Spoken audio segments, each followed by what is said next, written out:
Assalamu alaikum everyone, and we're looking at a pump that happened for Bitcoin, $27,251. A bear flag got invalidated here, and I was double checking some things as well. So the bear flag got invalid. This was a flag going on, came down in here, was trying to move down, but kind of pump back up a little bit. So a manipulation move right there, but there's one thing that makes sense for this pump as well, and I think I just see something quite important. So on the 30 minutes time frame, you can see one thing that I'm about to show you here. Take the trend line and you can expand the trend line right over there. So you can see that on the trend line you got one touch, second touch, third one, fourth one, a breakdown, move up, again rejection here.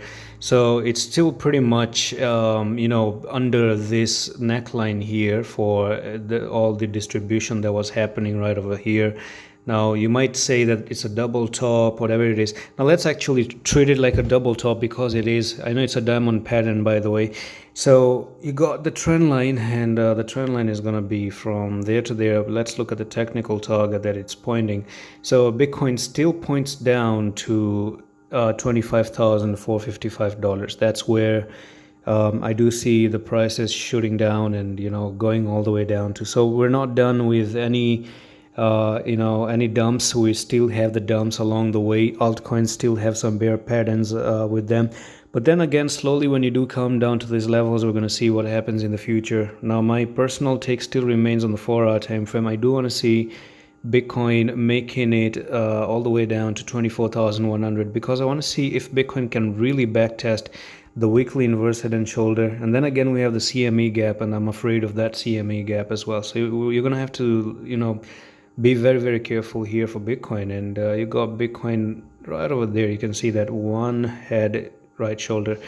And by the way, if in the next 5 days you even do end up coming down to like 25,000, you're going to be printing in an evening star, and that means next week you're still looking for a little bit of that bloodbath. But so next week, right? So because if you make an evening star, next week you go down. So next week is going to be a make it or a break it point, where either you hold the retest, shoot up to 34,000, or be interested to rather fill down the CME gap at 20,000, and then finally push up to $34,000.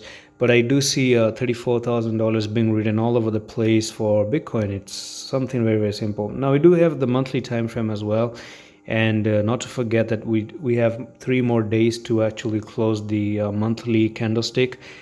And you never know, okay? The monthly looks quite good. This candle on the monthly is really, really good. And for me personally, we've talked about this right angle descending broadening wedge, and there's a technical target, by the way, on the monthly that does point Bitcoin to $34,000. So it's quite confusing. It's really confusing because there are all the possibilities out there. But I do like, as I told you before, you have a falling wedge. Breaking out of the wedge, $69,000. I'm not even bothered with what happens in here. Again, EMAs. Talk about the EMAs. This is for the first time Bitcoin is now above the 55.